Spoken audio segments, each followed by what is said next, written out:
নমস্কার, জয় শ্রীকৃষ্ণ, জয় কালী। আমি জ্যোতিষ সাধক পরিমল। আজকে আমার আয়োজন হলো যে জন্মছকে আয়ু বিচার। দেখুন, আয়ু সম্বন্ধে কিন্তু আমরা কেউই বলতে পারবো না, কারণ আয়ু ওনার হাতে, স্বয়ং গোবিন্দ ওনার হাতে। তথাপিও আমরা হস্তরেখায় বা জন্মছক বিচার করে বলতে পারবো যে আমরা কোন আয়ু পেতে পারি, অর্থাৎ আপনি কোন আয়ু পেতে পারেন,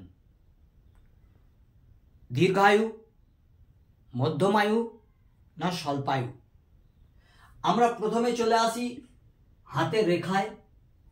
হাতের রেখায় যদি আয়ু বিচার করতে হয় তাহলে আমাদের চারটি বিষয়কে জানতে হবে, যেটি হলো মণিবন্ধ,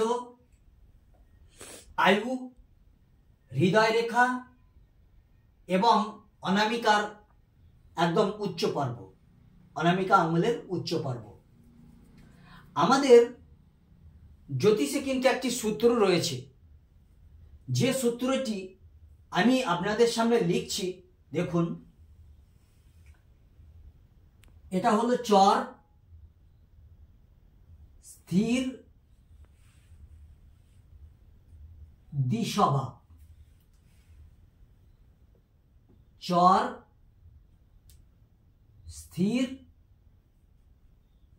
দ্বিস্বভাব, চর স্থির দ্বিস্বভাব। আবার চর স্থির দ্বিস্বভাব, আবার চর স্থির দ্বিস্বভাব, চর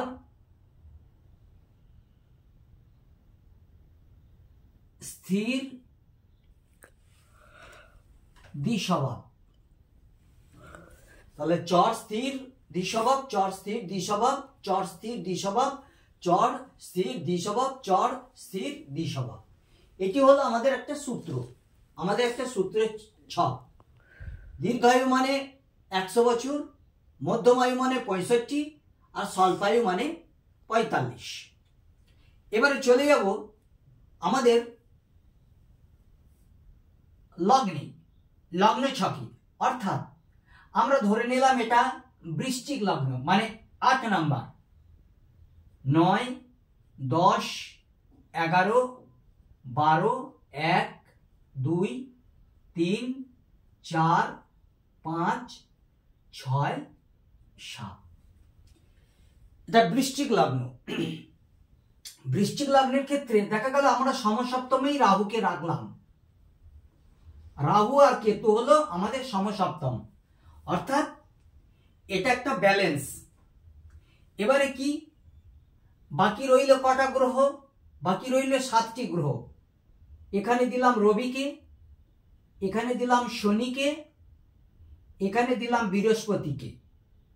তাহলে 3টে, আর এদিকে আনলাম 4টেকে। বৃহস্পতি, এদিকে আনলাম মঙ্গল, বুধ, চন্দ্র, আর কে রইল? আর হলো শুক্র, আর রইল শুক্র। তাহলে 1, 2, 3, 4, 5, 6, 7, 8, 9।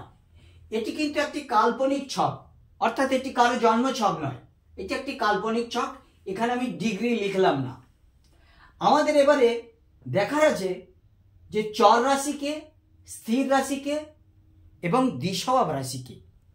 তাহলে চর রাশি 1, 2, 3, 4, 5, 6, 7, 8, 9, 10, 11, 12। আমাদের সব রাশি নির্ণয় হয়ে গেল। তাহলে এটা বৃশ্চিক লগ্ন। তাহলে বৃশ্চিক লগ্ন আমাদের আয়ু বার করতে গেলে কাকে নিতে হবে? লগ্নকে নিতে হবে। লগ্ন মানে আমি স্বয়ং, আর আয়ু মানে হচ্ছে অষ্টম। আয়ু মানে হচ্ছে অষ্টম। তাহলে লগ্নে কে রয়েছে? লগ্নে কত আছে? 8। 8 সমান কে? 8 সমান হলো মঙ্গল। মঙ্গল। এবারে দেখব অষ্টম সমান কে আছে। অষ্টম সমান কে আছে? 3। 3 সমান কে? না, 3 সমান হচ্ছে মেষ, বৃষ, মিথুন, অর্থাৎ বুধ। তাহলে আমাদের লগ্নপতি কে? মঙ্গল, আর অষ্টমপতি কে? বুধ। এবারে চলে যাব যে লগ্নপতি মঙ্গল কোন রাশিতে আছে। লগ্নপতি মঙ্গল আছে বৃশ্চিক। কোন রাশিতে আছে? মঙ্গল 3 নম্বরে আছে। তাহলে এখানে 3 নাম্বার খুঁজবো। 3 নাম্বার মানে কে? দ্বি স্বভাব। 3 ইন্টু দ্বি স্বভাব। মঙ্গল আমাদের কোথায় আছে? মঙ্গল আছে মিথুন রাশিতে, অর্থাৎ মিথুন রাশি কি রাশি হচ্ছে? দ্বি স্বভাব রাশি। মিথুন রাশি কি রাশি? দ্বি স্বভাব রাশি। এবারে চলে যাব বুধ। বুধ কোথায় বসে আছে? বুধ বসে আছে 4। তাহলে 4 ইজিক্যাল টু কোথায় দেখব? এখানে কোন রাশি দেখব? 4 এখানে আছে চর রাশিতে। তাহলে চর রাশি। বুধ আমাদের কোথায় রয়েছে? বুধ রয়েছে আমাদের চর রাশিতে। তাহলে এটি আমাদের কিন্তু সূত্র বেরোলো। কি সূত্র? না, দ্বিস্বভাব আর চর। এবারে দ্বিস্বভাব আর চর আমরা এখানে সূত্র আছে, সূত্রের যে চার্ট, যে বোর্ড, সেই চার্টটিকে আমরা লক্ষ্য করব। তাহলে উপরে কে আছে? উপরে আছে দ্বিস্বভাব রাশি, নিচেই আছে চর রাশি। তাহলে এখানে দেখব, এখানে দ্বিস্বভাব আর চর, দ্বিস্বভাব আর চর, দ্বিস্বভাব এবং চর। তাহলে দেখা গেল এই জাতকটার নাম হলো প্রভাত। এই জাতকটার নাম হলো প্রভাত। প্রভাত। তাহলে প্রভাতের এই লগ্নে, লগ্ন চার্টে আমরা কি পেলাম? লগ্ন চার্টে পেলাম দ্বিস্বভাব আর চর রাশি। অর্থাৎ এই জাতকের বয়স কিন্তু স্বল্পায়ুত হতে পারে। তাহলে আমাদের জ্যোতিষ সূত্র হিসেবে আমরা কিন্তু তার পেলাম কি? 45 বছর বয়স। এটা আমাদের কিন্তু লগ্ন চার্ট সাপেক্ষে। তাছাড়াও আমরা তো লগ্ন চার্ট তো দেখবই, আবার আমাদের এই হস্তরেখাটাও দেখার আছে।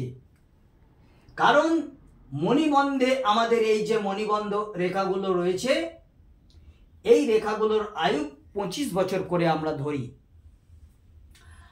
আর এটা 120 বছর ধরা হয়, কারণ বিংশতরী মানে হচ্ছে 120 বছর, অষ্টতরী মানে হচ্ছে 108 বছর। তাহলে এটা আমরা আনুমানিকভাবে 100 বছর ধরবই কি 120 বছর ধরব।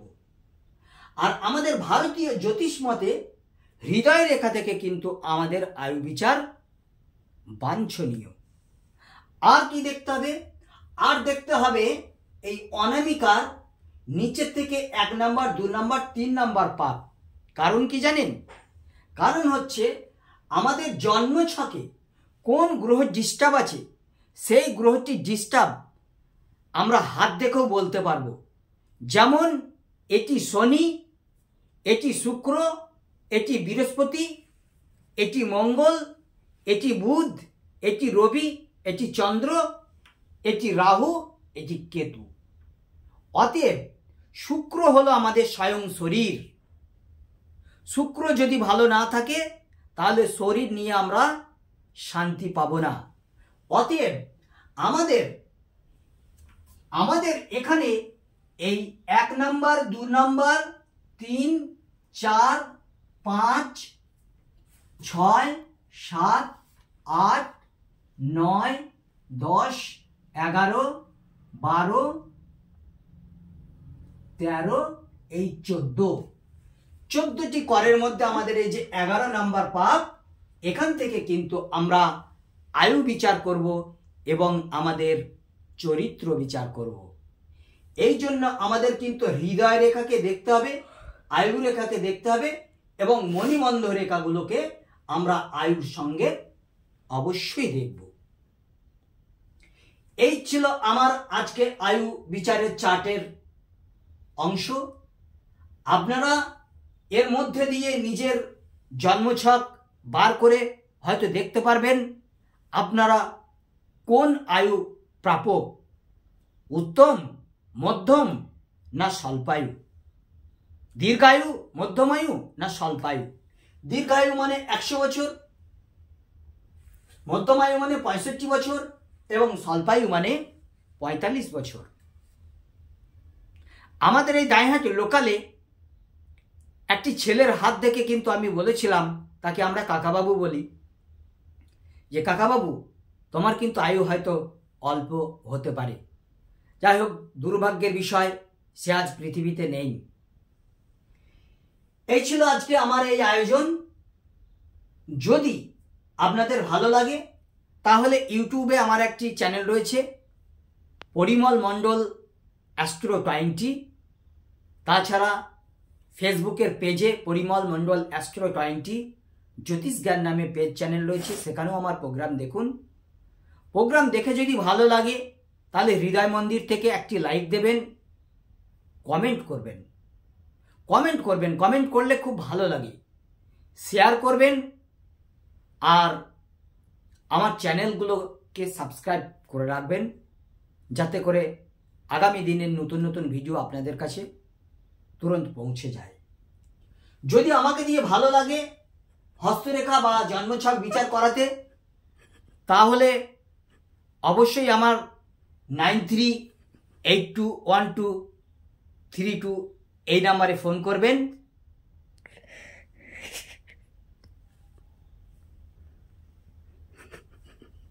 আমার নাম্বারটা এখানে লিখে দিই, 9382123284। এই নম্বরে অবশ্যই আপনারা ফোন করে আমাকে কন্ট্যাক্ট করবেন। ভালো থাকবেন। জয় গুরু, নমস্কার।